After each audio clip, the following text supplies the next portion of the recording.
in a quiet, affluent neighborhood of Maple Heights, a place known for its tree-lined streets and perfectly manicured lawns. Dr. Charles Whitman was a name that commanded respect. A well-known cardiac surgeon at Memorial Hospital, he had saved countless lives over the years. Charles wasn't just a man of science, but also one of deep compassion. His patients adored him for his warm bedside manner, and his colleagues admired his surgical precision. But tonight, after a grueling 18-hour surgery, all he wanted was to go home to his family and unwind. As his luxury sedan glided through the narrow streets of his neighborhood, Charles felt a sense of relief wash over him. His home, a large, contemporary house set back from the road, was a sanctuary where he could escape the rigors of hospital life. But as he turned into his street, his peaceful evening was shattered. A police car with flashing lights blocked his driveway, its presence ominous and out of place in this usually serene community. What's going on? Charles thought, his brow furrowing as he slowly pulled over. A tall, muscular officer stepped out of the police car. The name on his badge read Officer Derrick Matthews, a man with a reputation for being tough and unyielding. He walked towards Charles's car, his hand resting on his holster as his eyes scanned the vehicle with suspicion. In Matthews' eyes, seeing a black man behind the wheel of an expensive car in a predominantly white neighborhood set off alarm bells. To him, this was an anomaly that needed immediate action. Charles rolled down his window, expecting a routine check. He wasn't naive. He had experienced racism before, but not in his own neighborhood, not in this way. His heart rate picked up as Officer Matthews approached, his posture rigid with authority. "Step out of the car," Matthews ordered, his voice cold and devoid of any greeting. "Officer, this is my home. I'm Dr. Charles Whitman." "You might be mistaken," Charles said, keeping his tone calm, hoping to de-escalate the situation. He began to reach for his identification, wanting to prove his identity, but Matthews didn't give him the chance. "I said, step out of the car." The officer's hand hovered closer to his holster, and the tone in his voice left no room for argument. Charles's stomach tightened. Years of medical training had taught him how to handle pressure, but this felt different. This wasn't about saving a life. This was about his own safety. Slowly, he opened the door, raising his hands to show he wasn't a threat. The thought that his status as a respected doctor could not shield him from such an encounter filled him with a deep, unsettling fear. Without further questioning, Matthews grabbed Charles's hands, snapping handcuffs around his wrists. "This is a mistake," Charles protested, his voice filled with disbelief. "I live here. I've done nothing wrong." But his words fell on deaf ears. To Matthews, the scene was already written in his mind. A black man, a stolen car, a break-in. His stereotypes dictated his actions, and Matthews wasn't going to wait for any explanation. Another patrol car arrived, and officers began to search Charles's vehicle as a small crowd of neighbors gathered at their windows, watching the unfolding scene. The lights from the police cars cast eerie shadows on the perfectly groomed lawns, illuminating the growing spectacle. Inside the police car, Charles sat in stunned silence, his mind racing. How could this happen?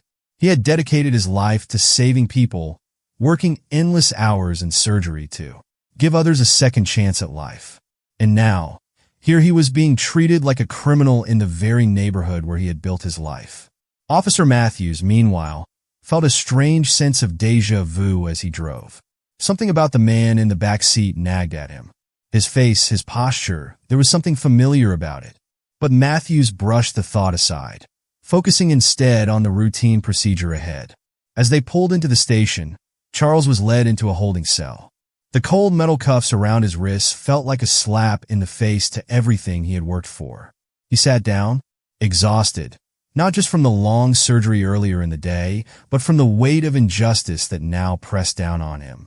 His thoughts drifted to his family, his wife, his children, wondering what they would think when they found out what had happened.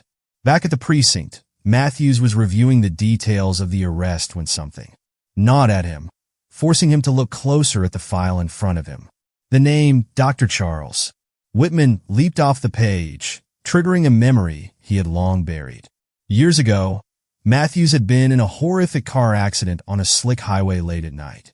His vehicle had spun out of control, slamming into a guardrail. He had been airlifted to Memorial Hospital, barely clinging to life with multiple internal injuries. The surgeon who had operated on him had been praised for his quick, life-saving actions, pulling Matthews back from the brink of death. And that surgeon, Matthews now realized with a sickening jolt, was none other than Dr. Charles Whitman. A cold sweat broke out on Matthews's forehead as the realization hit him with full force. The man he had wrongfully arrested tonight was the same man who had once saved his life. Shame flooded him, his heart pounding as he recalled the praise he had heaped on the doctor years ago, calling him a hero to his family and fellow officers. And now, blinded by his prejudice, he had treated this same man like a criminal without even bothering to verify his identity. Meanwhile, Charles's lawyer, a sharp and tenacious attorney named Marcus Reynolds, was speeding toward the police station after receiving an urgent call from one of Charles's colleagues. Marcus knew the gravity of the situation immediately. This wasn't just any wrongful arrest. This was a gross miscarriage of justice that could easily explode into a public scandal. When Marcus arrived at the station, he wasted no time. He stormed up to the duty desk, demanding that his client be released immediately. "Do you have any idea who you've arrested?" Marcus's voice was steady, but the underlying threat was clear. "This is Dr. Charles Whitman. The man you're holding not only saved lives as a renowned surgeon, but also happens to have saved Officer Derrick Matthews' life after a near-fatal car accident." The weight of Marcus's words echoed in the room. Officers exchanged uneasy glances. Matthews, overhearing the conversation, felt as if the floor had been ripped out from beneath him. He couldn't believe his own ignorance. The precinct chief, alerted to the situation, arrived with a grim look on his face. He ordered Charles to be released immediately, but the damage was already done. Charles walked out of the holding cell, his face calm, but the pain and frustration in his eyes told a different story. As he stood face to face with Matthews, their roles now reversed. Charles spoke quietly, his voice filled with a mixture of anger and disbelief. "I saved your life." Matthews couldn't meet his gaze. His head hung low, shame and regret pouring out of him. "I'm sorry, Dr. Whitman. I didn't realize." But an apology wasn't enough.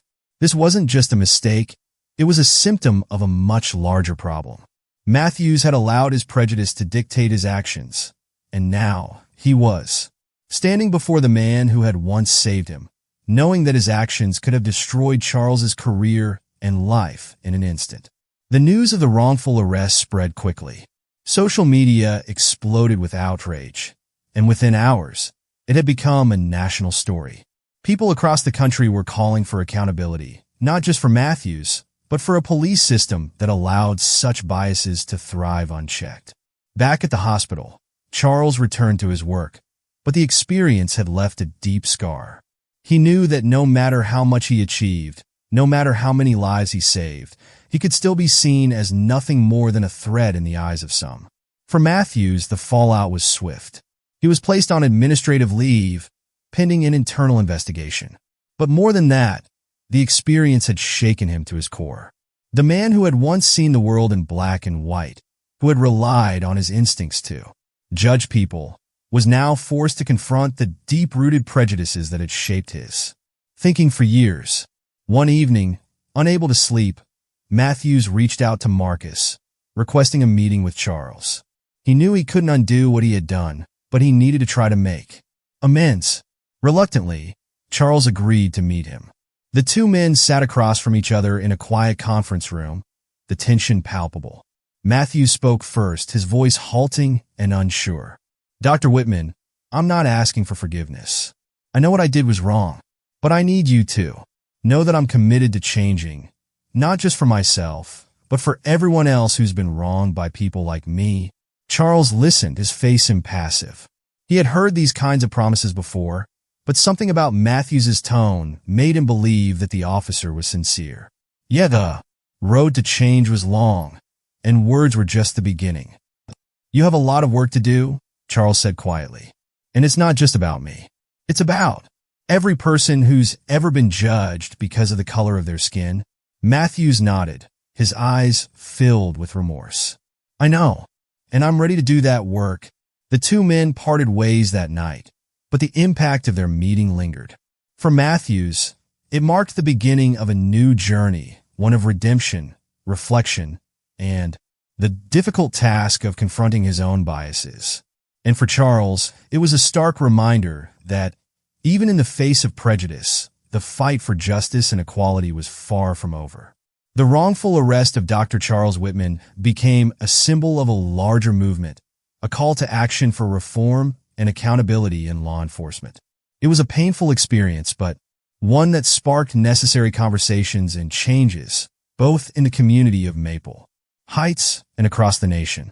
And though Charles continued his work at the hospital, his passion for saving lives undiminished, he knew that his fight extended beyond the operating room.